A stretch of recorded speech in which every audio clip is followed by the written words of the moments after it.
know what she said, she might just change your life. Today we are joined by Stacey Nichols and Joseph Neuberger.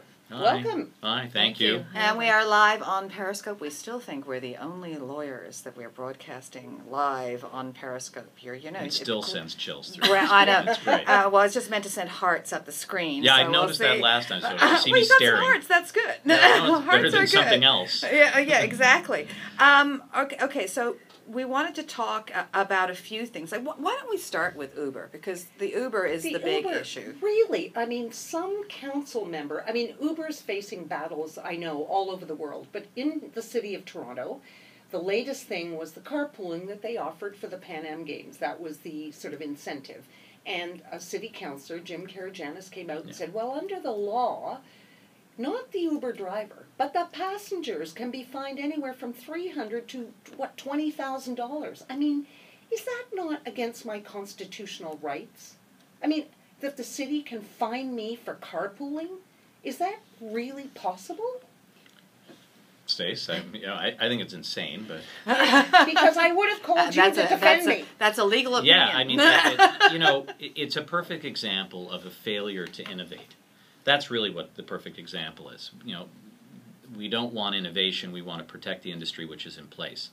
And, you know, Stacey can talk about the actual decision and why he's trying to construe it this way. But, you know, in a very long stretch, there might be the remote chance that somebody could get charged as a passenger, but it's highly unlikely, and it would be a great stretch of the law, and it would just optically be a very bad thing to do, especially for the city.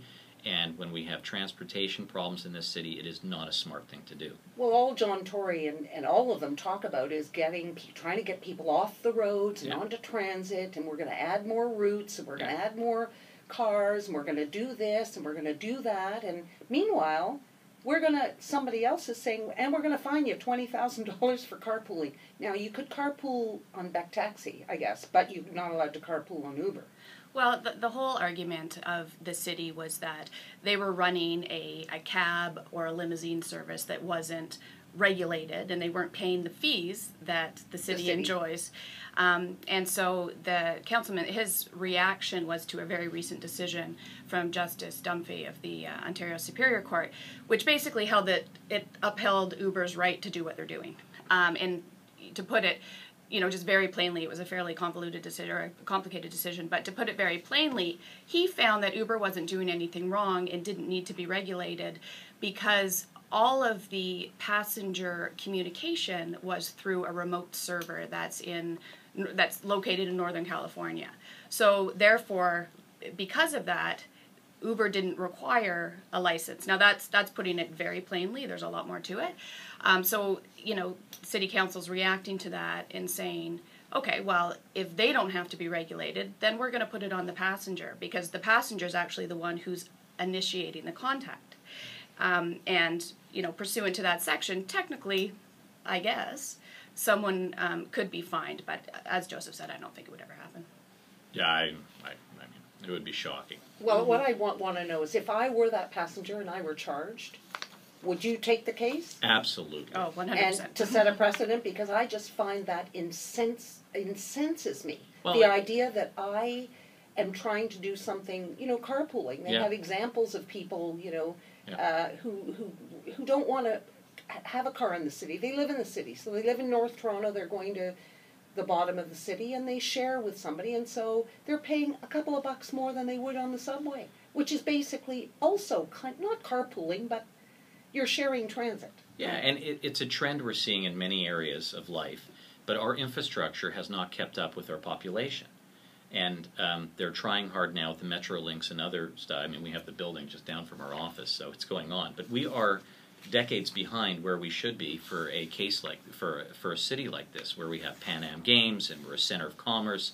Our infrastructure has to really meet the needs of our community, and it hasn't. So Uber comes in, fills a niche, is able to provide an interesting service. It's great innovation, and there's huge resistance to it. And we have to learn how to bring them into the fold and invite in new innovation. And that's really where we should be. And if anybody should be charged like this, we'll help them out. Oh, good. Okay, so let's move on to another story because, I mean, you know, here we've got, you know, Uber stepping in to help fill a void or to help people and to make a little money on the side if they would. Now, there's another man who we're going to talk about who has been targeting alleged online predators, and he, you know, thought he was trying to help, but apparently what he is doing is essentially illegal because he's going online and pretending to be a child to attract some predators. Right. So why is this so bad? All right, I'm going to let you take the first kick at this because we may have slightly different opinions. So Oh, go ahead. good. A debate. Oh, Yeah, A I think he wanted legal- some controversy, so yeah, we tried to do come it this on, week. Come on. Fire away.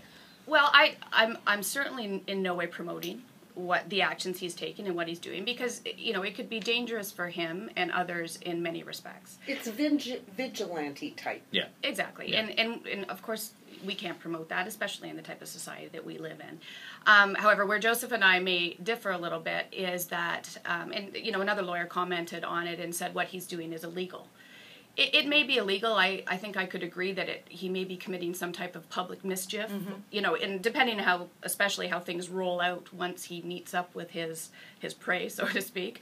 But I don't necessarily agree that he's committing any more serious offenses, such as child luring, at least pursuant to the way it's worded in the criminal code.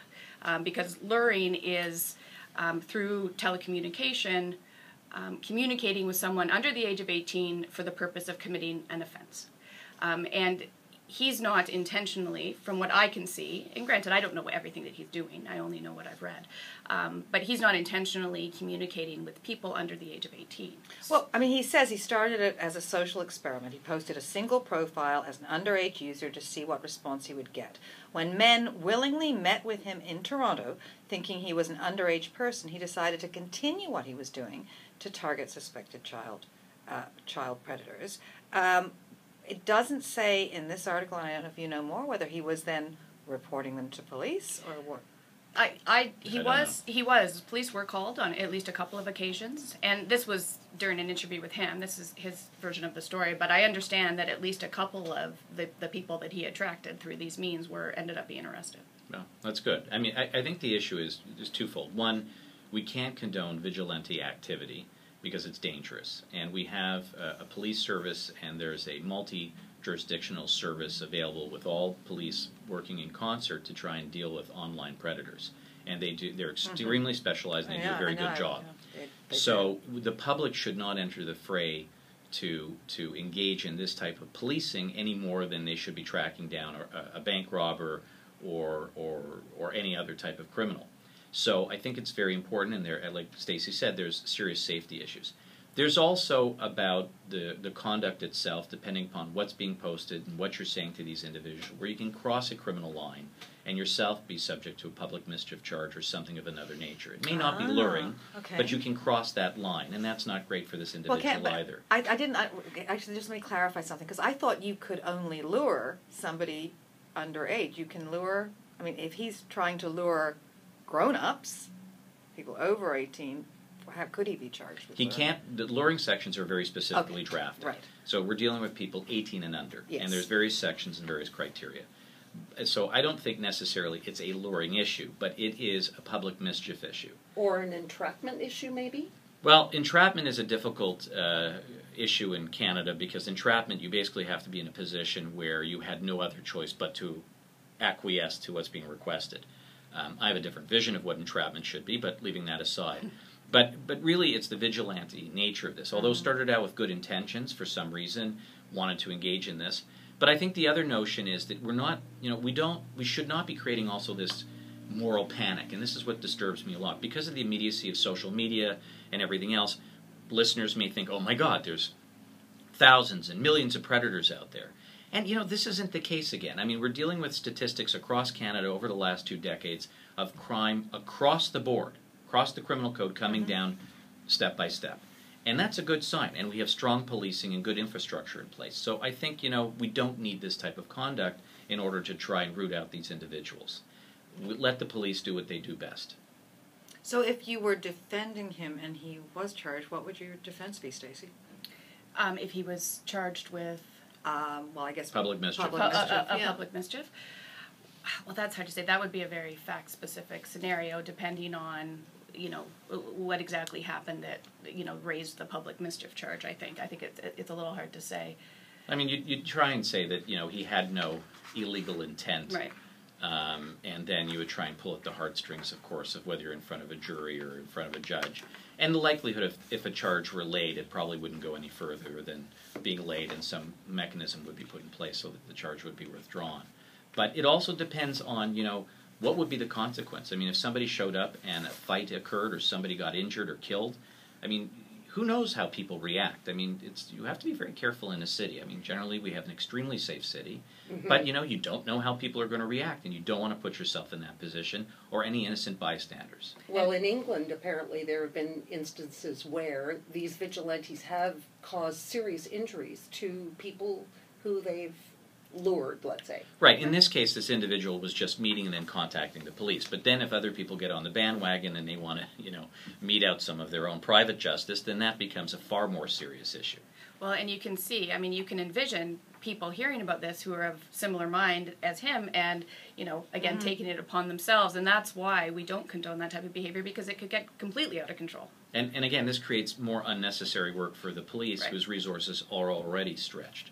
All right, now we just want to move on. We're a little tight on time, but we want to talk about this police shooting, this death. That was a deadly police shooting where 2 Toronto officers arrived on scene, and they found a man, Andrew Loku, wielding a hammer. They shouted at him once, we understand, to drop the weapon before one officer fatally shot him. Now, the angle on this story is that this building where he was housed is actually rented to people who have mental health problems. It's subsidized by the Canadian Mental Health Association, that's correct. So do we think the police were aware of that when they arrived there, or is that the key issue in this story? I think it's the key issue. I haven't seen any information on this story that tells me whether the police knew. No, neither have I. No, one way or another, whether it was, you know, sort of regardless of that, and policing is a tough job, there's no doubt about it. But the witnesses that were interviewed, you know, indicate that the shooting happened less than a minute when police arrived on the floor where the gentleman was wielding the hammer. He hadn't injured anyone at this point. People were alarmed, obviously, but, you know, that's the concern, I think, the short amount of time. It's a situation, again, where it's helpful if, when being called to a scene, you know, addresses can be noted as being, because there are a lot of homes across Toronto and Ontario that are subsidized through the Canadian Mental Health Association or through other organizations as group homes for people who suffer from mental illness. Step 1, that should be some information provided to the officer. And then when you arrive on scene, again, this speaks about the training that's necessary for officers to have to deal with people who suffer from mental illness. And unfortunately, in the throes of an episode, and this gentleman simply was disturbed by noise of other tenants and wanted to sleep, and particularly when people suffer from mental illness, lack of sleep and certain disturbances make them even more agitated. We need better training to equip officers when they arrive on scene to deal with these individuals and to try and take a step back and deal with it in a little bit more of a calm manner.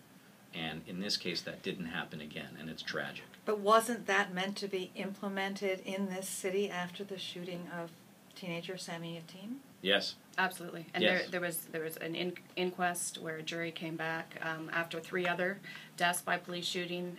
There was that situation. There was a lengthy report done by former Supreme Court Justice Iacobucci about techniques for police and strategies that should be employed to avoid these types of situations, and unfortunately it doesn't seem to be coming into play at this point. And it's good that this gets media attention because it needs to be out there. There needs to be a discourse about this because that type of pressure out in the media will hopefully spur more action for the police services in Toronto and across the province to implement the changes that are necessary, and the changes that are necessary so the police officers are properly equipped, are safe, and our citizens are safe. Absolutely. I don't know how long it takes to implement all these things, but you would think it would. They would be able to get on with it. Absolutely, as needed. So that is all the time we have for today for The Legal Beat with Stacey Nichols and Joseph Neuberger. So thank you very much for taking the time Thanks and for coming Thank you. in. Nice seeing you guys. Click the channel subscribe button for full-length interviews and more from What She Said here on YouTube.